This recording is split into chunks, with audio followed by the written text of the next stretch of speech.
This episode is brought to you by my friend Rebecca Walser, a financial expert who can help you protect your wealth. Book your free call with her team by going to friendofdinesh.com. That's friendofdinesh.com. Coming up, Herschel Walker. I'm going to do an in-depth analysis of the controversial claims about him, including those from his son Christian, and lay out the implications. I want to make the case that despite Walker's human failings, Georgia should unhesitatingly elect him to the Senate. Charlie Kirk joins me. We're going to talk about a new documentary he has on the southern border. I'm also going to introduce a new film I'm going to be featuring on my Locals channel. It's called Long Road Home, which tells the story of Johnny Cash and the Cash family. This is the Dinesh D'Souza Show.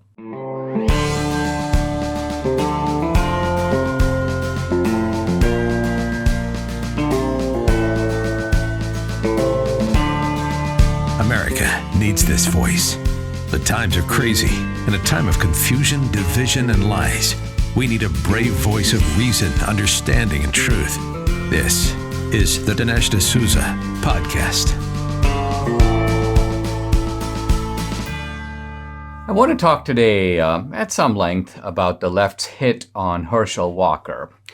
Herschel Walker, the Republican Senate candidate in Georgia, a black man, a famous athlete, someone that the left has been gunning for. And they want to secure Georgia for the left, and they want their own candidate, Raphael Warnock.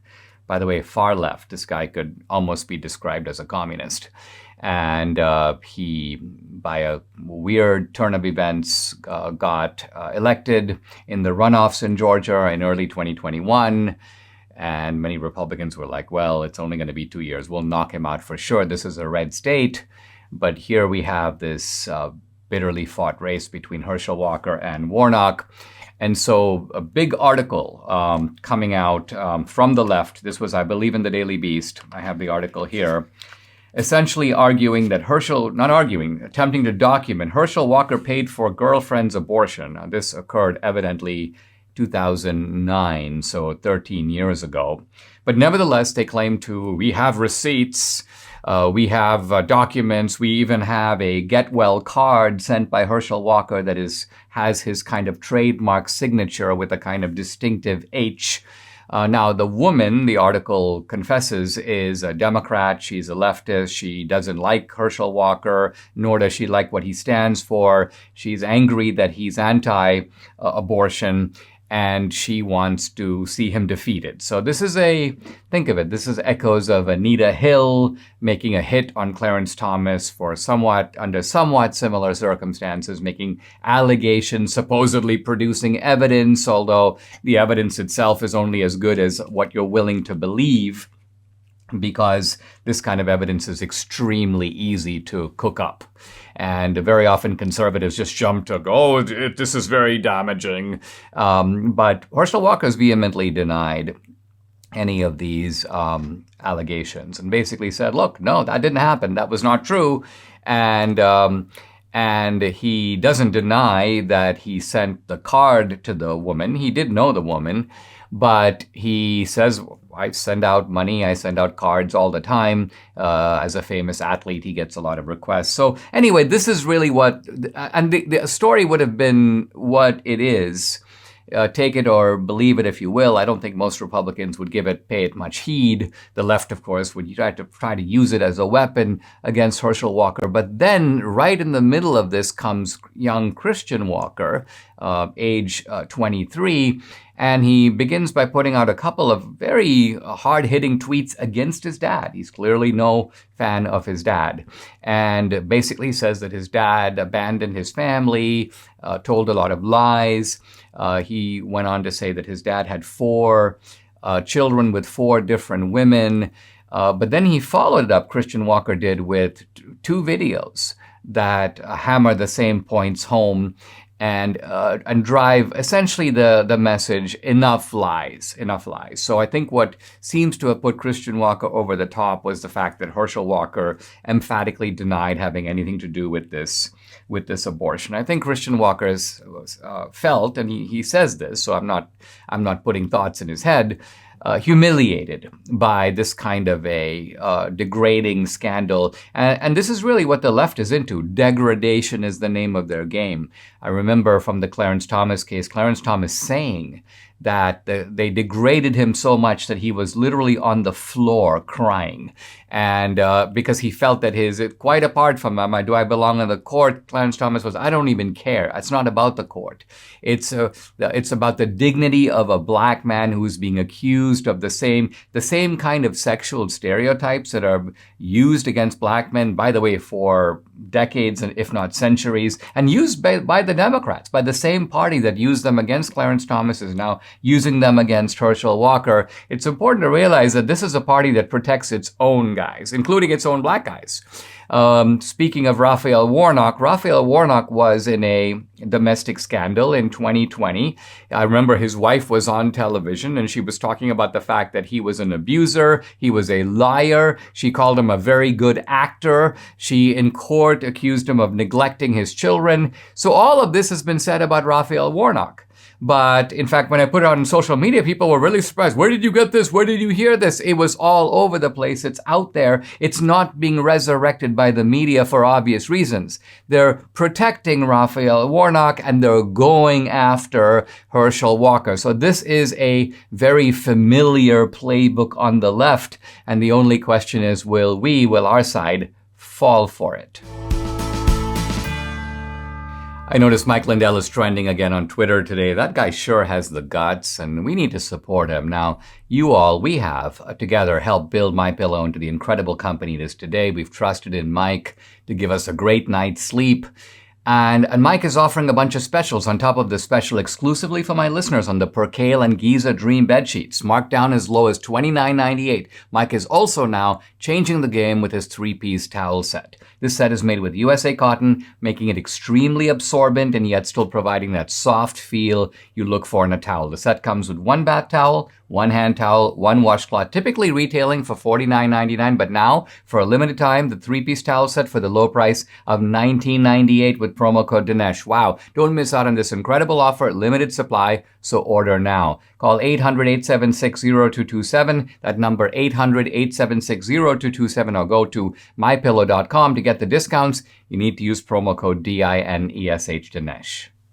I'm talking about the controversy involving Herschel Walker and Georgia, and what should good Republicans, good conservatives, good Christians do? Should they vote for Herschel Walker? Should they somehow say, oh no, we're not going to vote for Herschel Walker. We're just going to sit this one out, which is kind of what the left wants. They kind of know that the conservatives aren't going to vote for Raphael Warnock. And I was making the point in the last segment that this kind of abortion documentation is easily faked. Remember, this is being done by a media that has absolutely no commitment to integrity or honesty. You can't trust one thing that these people say. And I'm not just talking about the Daily Beast. You can't trust one thing NPR says or the New York Times says. These are the same people who cook up dossiers, make false allegations. They have multiple allegations against Trump, bounties, and on it goes, one lie on top of another. And so this should be seen as the latest in a train of likely falsehoods and cooked up lies, and they don't hesitate to perpetrate these lies. Now, the question is, are we stupid enough just to go on face value? Oh yeah, well, this obviously happened. You have to be born yesterday to fall for that kind of nonsense. Now, let's turn to Christian Walker, a guy that is a good guy, and a guy who is actually a victim. He suffered, and he even says this in one of his videos, he suffered because he was raised fatherless. Now, he's not the only person to be raised fatherless. Fatherlessness is a huge problem in the country. It is an even bigger problem in the black community, where it is, I'm sorry to say, an epidemic. It's basically the norm in black America. So this is heartbreaking, of course. And Christian Walker is right to be disappointed and even angry about it. Now, here's the point. Christian Walker was born in 1999. His father divorced his mother in 2002. Christian Walker was 3 years old. So he doesn't know firsthand from memory what his dad is really like. Mostly, I'm assuming he's learned it from his mom. So he's reflecting his mom's perspective. He even says in the video, my mom and dad had a bitter divorce. And so you're getting an account of a man who's coming from somebody who can be assumed to be very hostile, giving one side of the story, telling at best the partial truth. And so this is not something that you can take as an accurate representation of Herschel Walker's character or life. Now, Herschel Walker was an athlete. The part about having 4 children with 4 different women, undeniable. I'm assuming that this is something that's can't really be contested. And so we have to say, and Christian Walker calls for authenticity, like, let's be honest here, let's speak up. And I think we have to be honest and recognize there is a terrible culture of promiscuity. There's a problem in the country generally, but there's a terrible problem, particularly among athletes, among Hollywood types, among rock bands. I mean, it is an open secret that this goes on. I remember going back now, I guess when Kobe Bryant bought this huge ring for his wife as a kind of atonement for his sexual escapades, there was a very interesting depiction on one of the TV shows where they talked about these basketball wives and how it's kind of an open secret among them that their husbands are all cheating on them. I mean, this is just disgraceful, but it does happen. I also am not sure it's fair to say that it reflects Herschel Walker now. We're talking about events that happened a decade or more ago. And it is possible that Herschel Walker could say, A, I never paid for this abortion, or B, you know what? If I did it, it represented an earlier phase of my life that I'm going to leave behind. By the way, in some ways, when you were dealing with mistakes of our past, I'm sure many people, Trump included, would say, yeah, I lived a different kind of life when I was younger. I've come to my senses. I'm wiser now. And so it's not necessarily hypocritical of Herschel Walker to have done some bad stuff before, let's just say 2009, and be a changed man, a redeemed man, a better man today. So I'm trying to put all of this in context in order to say that we need to be very wary before we fall for the left standard play. And the left standard play is that we don't care about morality, but we know you do. So we're going to shove the immorality of one of your candidates in your face, and then we're going to laugh like crazy as your own side turns around and knifes your own guy. If you want to know what the left's real plan is for your kids, just look at the reaction to the work that Patriot Mobile has done in multiple school districts in Texas. The left is just losing their minds. Now, Patriot Mobile is America's only Christian conservative mobile phone provider and a force for conservative values. This is because they take a portion of your bill and they fund conservative causes and candidates who believe in the sanctity of life, freedom of speech, the Second Amendment, and they're winning. Patriot Mobile has affordable plans for you, your family, even your business. They offer the same nationwide coverage as the major carriers because they use multiple major networks. Plus, you're supporting conservative values with every call. Go to patriotmobile.com /Dinesh or call 972-PATRIOT. Get free activation with the offer code Dinesh, D-I-N-E-S-H. Special discounts also available for veterans, first responders. So join our movement. Make the switch today and a difference tomorrow. patriotmobile.com /Dinesh. That's patriotmobile.com /Dinesh or call 972-PATRIOT. What is the left doing with the Herschel Walker story, the way in which they have pushed this idea through the Daily Beast? He paid for a girl's abortion or a girlfriend's abortion in 2009, 13 years ago. And then, look, his own son says that he was a bad guy and that he was abusive and that he had all these children with different women. Well, the left is running, let's call it the Access Hollywood playbook. Now, what's the Access Hollywood playbook? The Access Hollywood playbook is that the left realizes that the right holds itself to a high moral standard.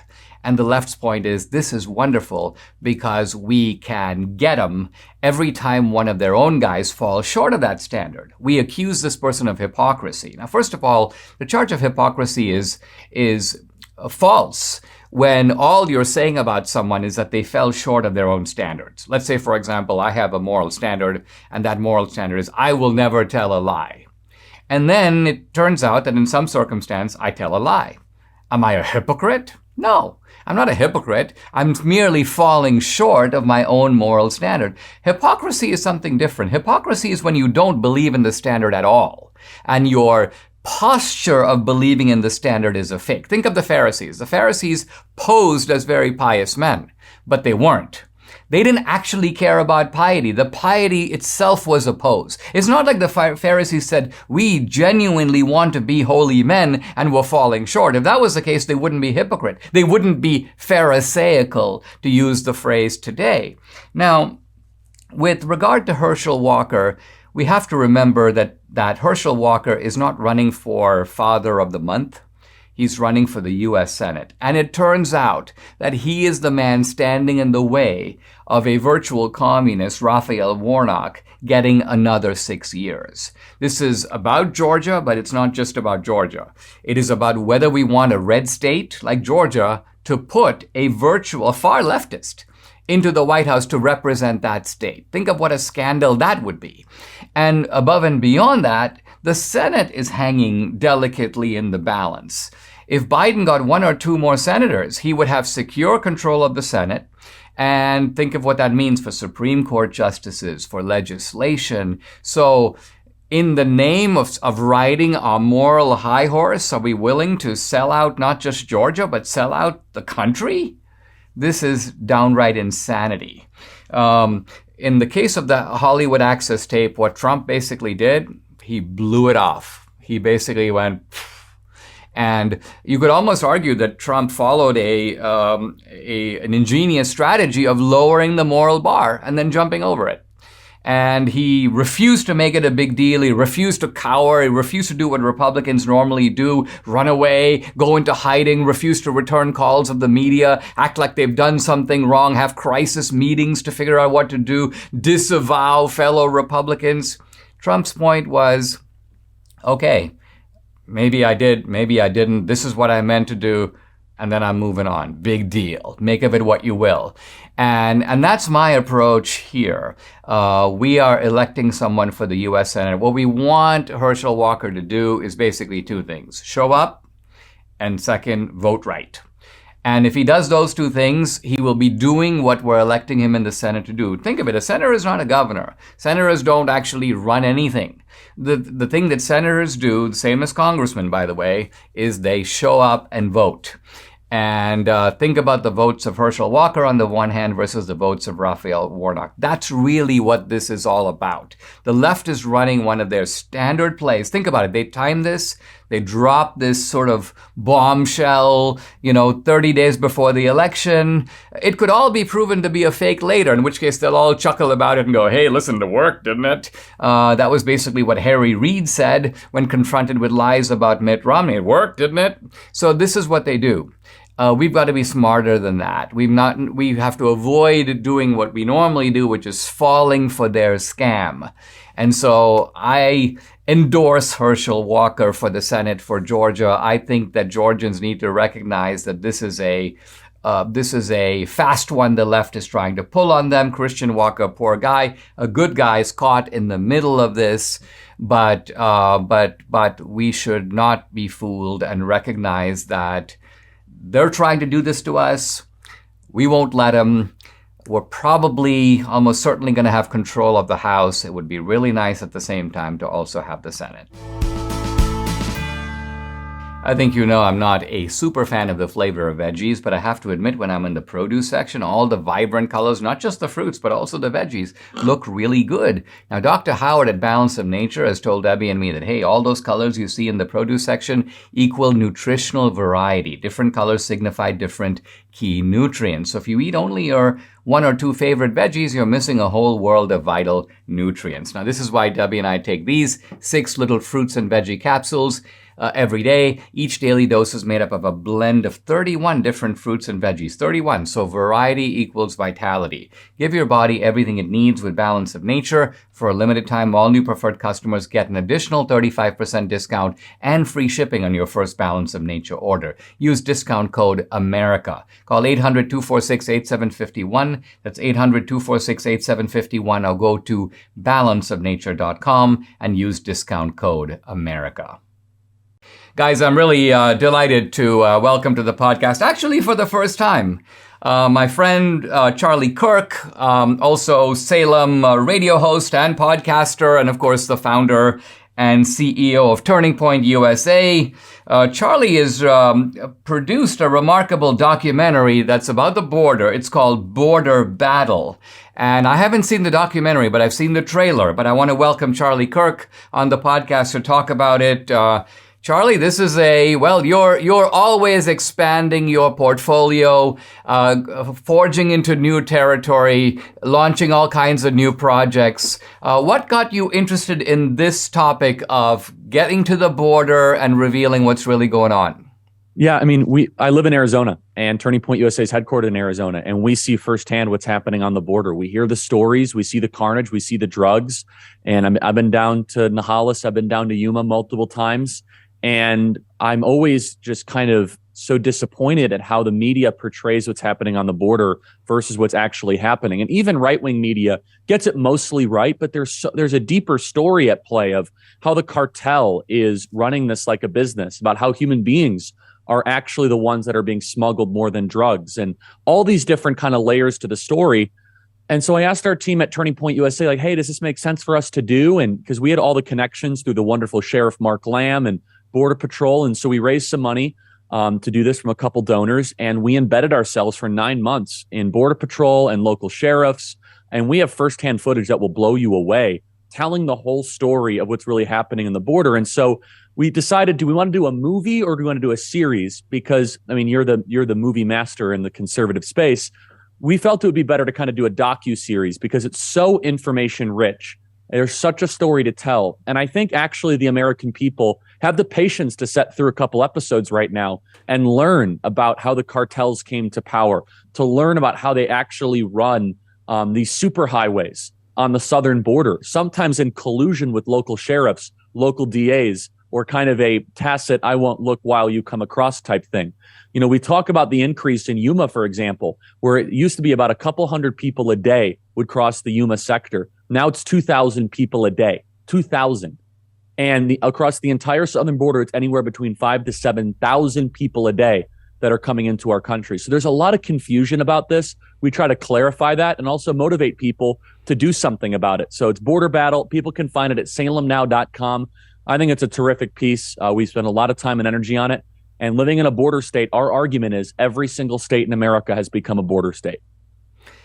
I mean, it's remarkable. It seems that the media was the only time they discovered the illegals was when they showed up in Martha's Vineyard or they showed up in New York.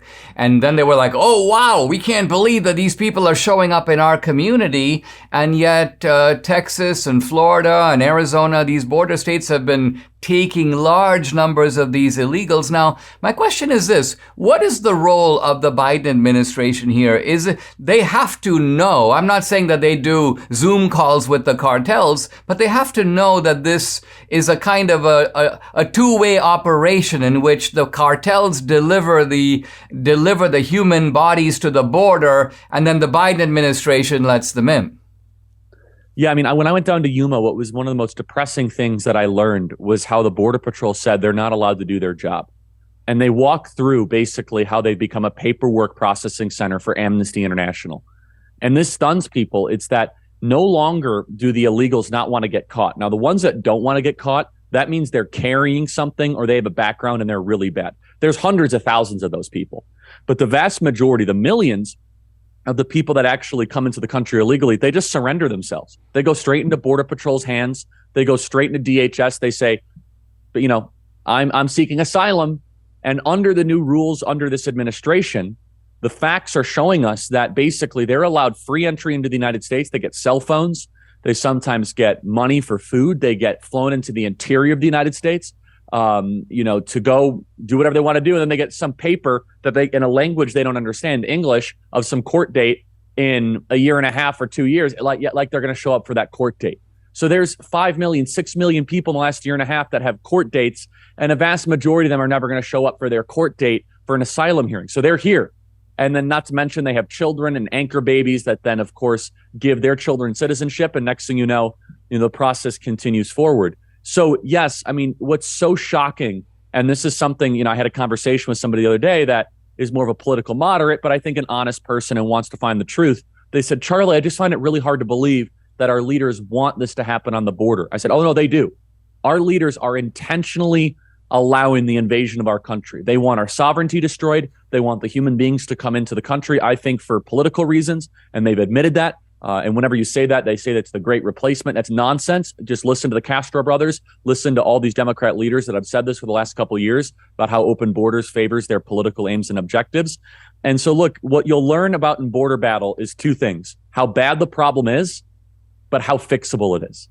And that's what's so frustrating about it. This is not quantum physics, right? This is not trying to split the atom. It's very simple. You build a wall, you hire agents, more agents, you give them the ability with arrest authority, you reinstate Remain in Mexico, you get harsher on the Mexican government, even threatening tariffs like Donald Trump did, and say, if you're not actually going to enforce your side of the border, then you're going to have a penalty. The Mexican government has just basically put their hands up and said, well, if you guys don't want to do anything, then we won't do anything. And the result is 5 or 6 million new illegal people in our country minimum. It very well could be more than that.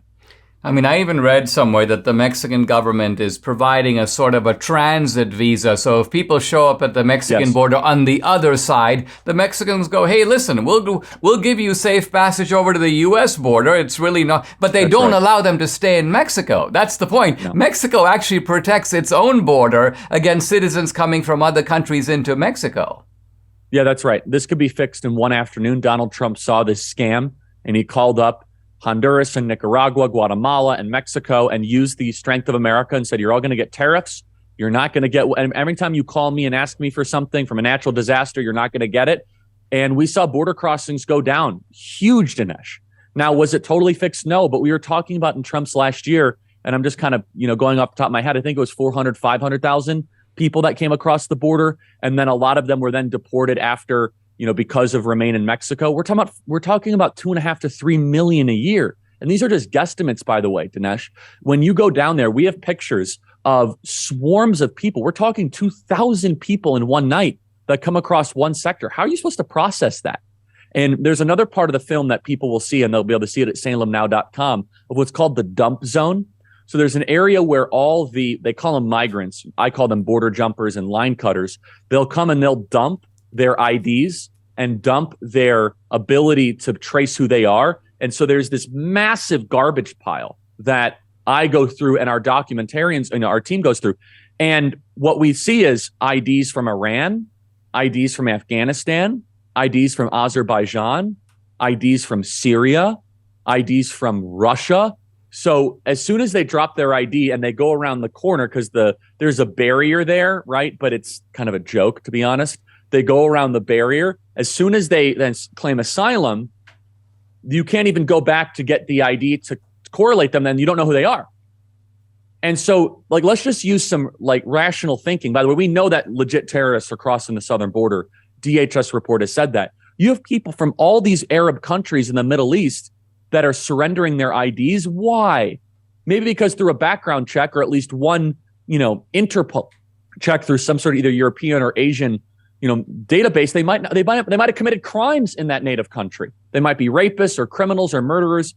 So it's really bad, Dinesh. And that alone, when I tell people, they can't believe it. There are thousands of these IDs just dropped, and that's just one sector in Yuma. So what they do, and I think it's funded I know it's funded by NGOs. I don't know how deep that is. We try to prove it in the film, but that's, we would need subpoena power to figure some of this out.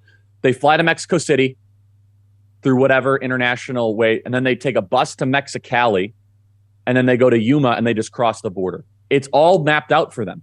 And so the cartel, it's a business. They charge them like $1,500 a head, and you will see in the film across the border, one car every 100 yards of cartel people with binoculars directing foreigners to go into the country as if they're air traffic control at O'Hare Airport in Chicago. Unbelievable. Let's take a pause. We'll be right back with Charlie Kirk. What some of us would do just to be young again. Hey, the simple things like climbing stairs, getting in and out of bed, taking a walk aren't always that simple. Too many aches and pains, but they can be. Because thankfully now there's a 100% drug-free solution to all those aches and pains. It's called Relief Factor. Relief Factor supports your body's fight against inflammation. That's the source of aches and pains. The vast majority of people who try Relief Factor order more because it works for them. Debbie's a super fan. She can finally do the exercises she loves, planks, push-ups, her stationary bike, all thanks to Relief Factor. So it's been a game changer for her and for so many other people. You too can benefit. Try it for yourself. Order the 3-week quick start for the discounted price of just $19.95. Go to relieffactor.com or call 833-690-7246 to find out more about this offer. That number again, 833-690-7246. So go to relieffactor.com. Feel the difference. I'm back with Charlie Kirk. We're talking about this new documentary called Border Battle. It's available, by the way, at Salem Now, salemnow.com. Charlie, we had Myra Flores on the podcast, and she was talking about a phrase I actually hadn't heard before, rape trees. And it kind of took me aback, and I see it again in your trailer, rape trees. Tell us what rape trees are, because I think that symbolizes the horrific nature of what's going on. It also symbolizes the fact that even the people coming across are being exploited.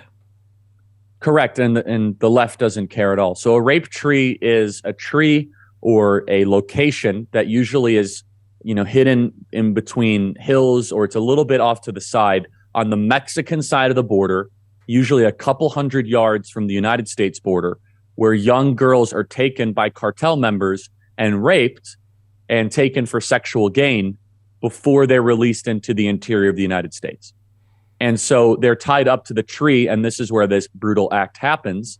And so because of that, the more, let's just say, savvy coyotes, or the ones that are trusted, I put in air quotes, will give birth control to young ladies of 10 years old or higher that make the trek into the interior of the United States. You are expected, if you are a young woman trying to come into the United States, that you will be raped before you come into the United States. If you're not, you're considered to be, it's very lucky and you're very fortunate. But there's an actual physical location where this happens, where we go and film it. And I mean, the other raping, point is that trees. Yes. the rapists appear to be taking a certain gloating delight in what they've done. They take the panties of these little girls and literally hang them up on the tree, producing a kind of ornamental tree, almost a gruesome testament to what they've just done. Yes, that's right. And so it's their kind of, that's a really good way to put it, ornamental type of celebration of this. And so look, the left, they always try to take the moral high ground. I have always said we should never allow the left to do that. What is happening on the southern border is a human rights crisis. They don't care at all. In fact, they're celebrating it. They're subsidizing it. They're allowing it to happen. And it's a tragedy at every single level. And I mean, not only is it a tragedy of that, that specific particular incident, but also rapists then come into the interior of the United States to go do this against Americans as well.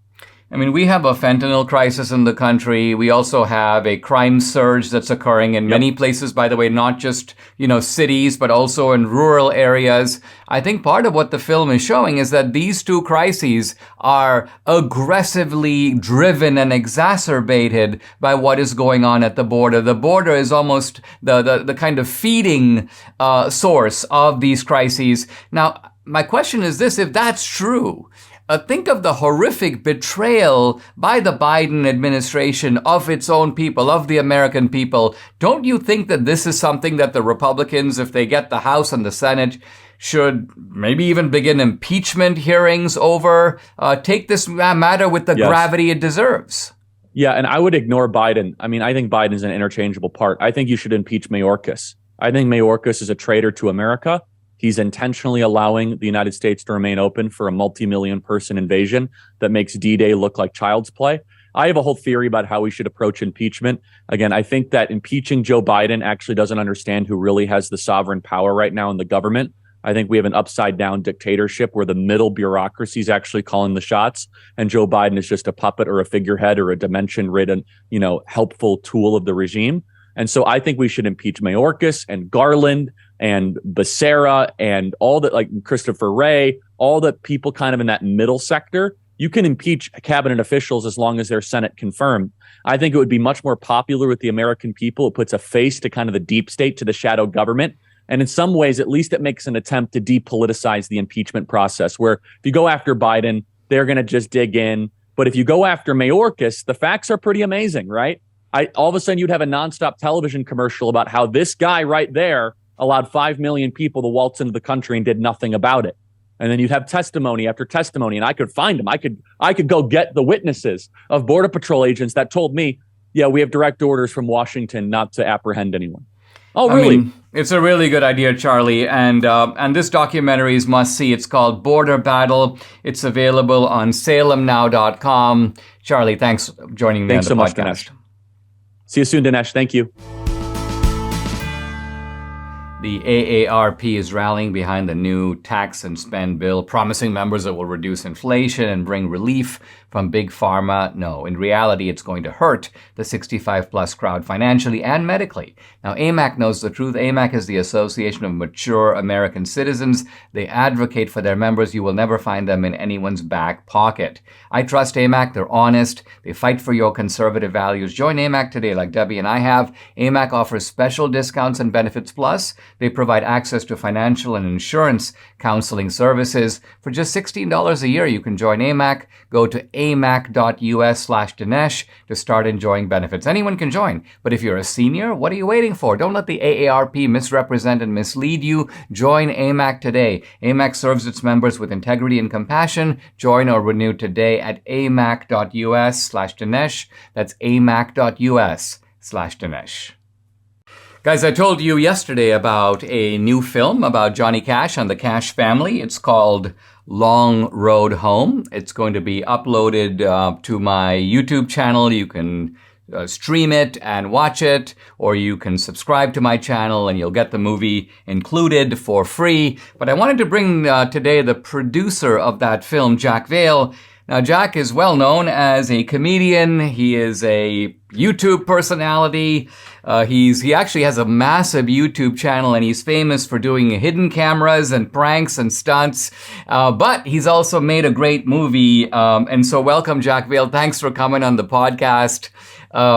Is this kind of something that you've been doing for a while, the filmmaking business, or did you do a little bit of a career pivot and say, listen, I'm going to do something a little different than what I'm known for, and I'm just going to make a really vivid and in some ways heartbreaking but also inspirational film about the Cash family. How did this all come about?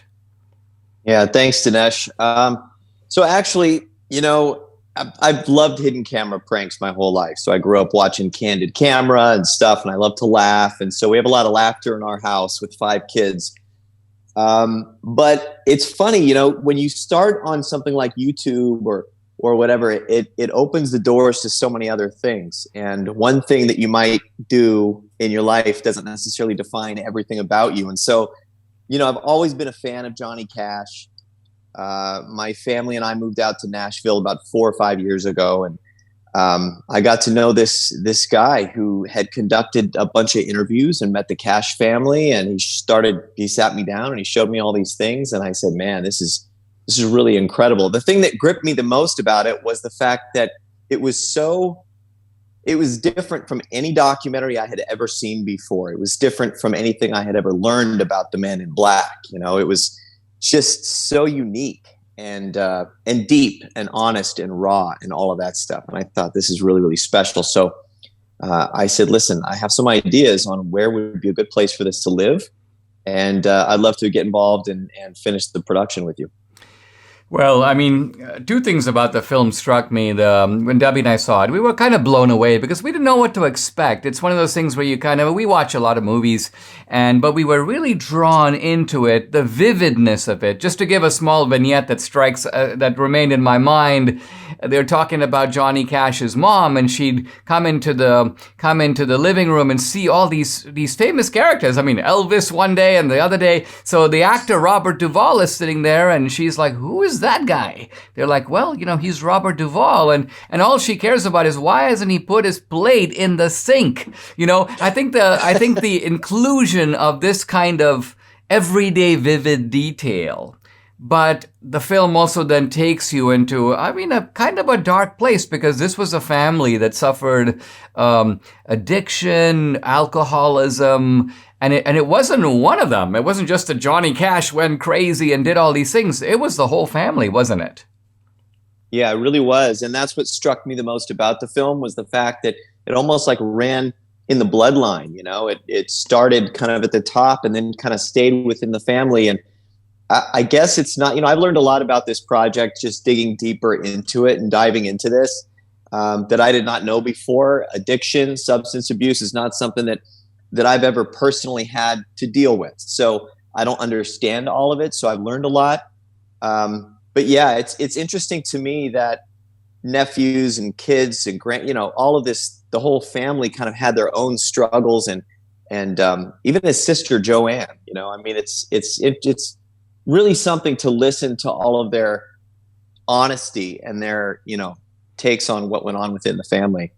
I mean, the great thing is at the end, it is a story of heartbreak, but also of triumph. I mean, there's a lot of, and I found it very moving that there's a very soft kind of Christianity, if you will, that runs through the film. And that is the using faith as a source of strength, because addiction is so powerful. On the one side, it seems like you need something equally powerful on the other side to combat it. And the other thing that's in the film that I found very cool was the fact that not only if addiction is in the bloodline, so is the music. And so, you'd be talking to this member of the Cash family, suddenly he whips out a guitar, starts playing, and you're like, wow, this guy's actually really good. Right. What the heck? And so you see that a little bit of Johnny Cash in a number of the relatives. Yeah, it's true. Especially, my favorite is probably, Mark, Johnny's nephew, is just incredible. I love to hear him, I like to listen to him sing and tell stories about his family and stuff. It's really, it's a lot of fun. Well, in some ways, he's the central character of the film, although there are a number of memorable characters in the film. I do want to close up by saying this is a really good film. It's going to be, I'll be putting up on my social media the actual link directly to the film, but it's going to be inside my Locals channel, which is just dinesh.locals.com. If you subscribe to the channel, you will get the film for free. It goes up, by the way, it's going to be uploaded Friday. And I want to thank Jack Vale, the guy who made this happen. Jack, this is good stuff. I wish you all the best of success with the film. And I'm delighted to be one of those guys helping to get the word out. Thanks, Dinesh. I appreciate it. We are in book 11 of the Odyssey. Odysseus is in the underworld. And who does he see there but Agamemnon? Let's remember, Agamemnon was the leader of the Greek expedition. So Odysseus was part of that expedition. That's why they all went together to Troy. And they were victorious, thanks in large part to Odysseus. But what Odysseus doesn't know is that Agamemnon is dead. How would he know? At the end of the war, they all started making their way back. Odysseus has essentially been away at sea. Obviously, he has no way to communicate with people back in Ithaca, no one to keep him up to date. So here, he's a little surprised to see Agamemnon. He's sort of not only kind of like, how did you die? Odysseus wants to know, were you killed at the end of the war as you were retreating from Troy? Were you shipwrecked and died that way? Was there some kind of, did pirates attack you? And Agamemnon gives a very vivid account of his own murder. He goes, no, I went home, and guess what? My horrible wife, he calls her the she-dog, Clytemnestra, who had taken up with Aegisthus, another man, and together the two of them plotted Agamemnon's murder. It was Aegisthus who planned my death and murdered me with help from my own wife. What a dreadful death. And then he goes on to say to Odysseus, if you could see us lying dead beneath the tables piled with food and wine, the floor swam thick with blood. So apparently he was murdered at a banquet. And I tried to lift my arms from the ground. The she-dog turned away. She did not even shut my eyes or close my mouth. There is no more disgusting act than when a wife betrays a man like that. Now, you have to see the reason this is prominent and the reason it's here is think of what's going through Odysseus' mind. I have a wife, Penelope. I haven't seen her, well, at this point, it turns out, in 13 years. It'll be 20 years before Odysseus gets back home, but he still has in his future 7 years on Calypso's island. So he hasn't seen his wife. What's she doing? He knows now from Tiresias that she is besieged and surrounded by suitors. Has she taken up with one of the suitors? All of this is kind of coursing through Odysseus's mind. And just in case he didn't kind of like get the point, Agamemnon hammers it home, and he says, basically, don't trust your wife. Not even Penelope. He knows Penelope has a reputation for rectitude, for caution, for trustworthiness, but he essentially says women are treacherous. And so, as we'll see, when Odysseus gets back to Ithaca, there is, Odysseus trusts nobody. He doesn't trust, in some ways, he doesn't even trust his son. He doesn't trust his wife. He doesn't trust the slaves and workers in his household, because he doesn't know if they've kind of gone over to the other side. So this is a very striking and memorable passage here, and it closes with Agamemnon referring to his own son Orestes, who is. He asks Odysseus, "Is my son Orestes dead?" Now, the significance of this, of course, is that in the story of the Greeks, it is Orestes who will avenge Agamemnon. It's Orestes who will kill his mother and also kill Aegisthus. And it's a kind of horrible cycle of family murder, if you will. Think of it. The wife murders the husband, and then the son shows up and avenges the killing. By the way, all of this is brilliantly depicted in Aeschylus's great trilogy called the Oresteia. But Agamemnon at this point doesn't know where Orestes is, and by the way, neither does Odysseus. Odysseus hasn't been home. So he says, Agamemnon, why ask me this? I do not even know whether he is alive or dead. And with this, the conversation between Odysseus and Agamemnon closes. And then Odysseus sees Ajax. Now, you might remember Ajax is the second most prominent fighter of the Greeks. But at the end of the Trojan War, the Greeks had a sort of vote in which they decided to give Achilles his armor, not to Ajax. Despite the fact that Ajax was kind of the number 2 man on the battlefield, they decided to award the armor to Odysseus. Why? Because Odysseus was the man noted for his cleverness, his deceitfulness, and also the fact that he came up with the idea of the Trojan horse. That was really the final blow that brought the Trojan War to an end and produced the sack of Troy. And so here's Ajax, and in the story of Greek literature, Ajax was so angry and furious that he had been passed over that he committed suicide. So here he is, Ajax in the underworld. He sees Odysseus, and what does he say to Odysseus? Nothing. He sees Odysseus and silently passes by him. Just a wonderful scene. Homer is using here not action, but inaction, not dialogue, but just silence to convey the full meaning of Ajax's continuing indignation. And interestingly, this is a scene that has echoed through Western literature, the scene of 2 great warriors coming across each other in the underworld, and one silently passing by the other, saying not a word. Subscribe to the Dinesh D'Souza podcast on Apple, Google, and Spotify, or watch on Rumble, YouTube, and SalemNow.com.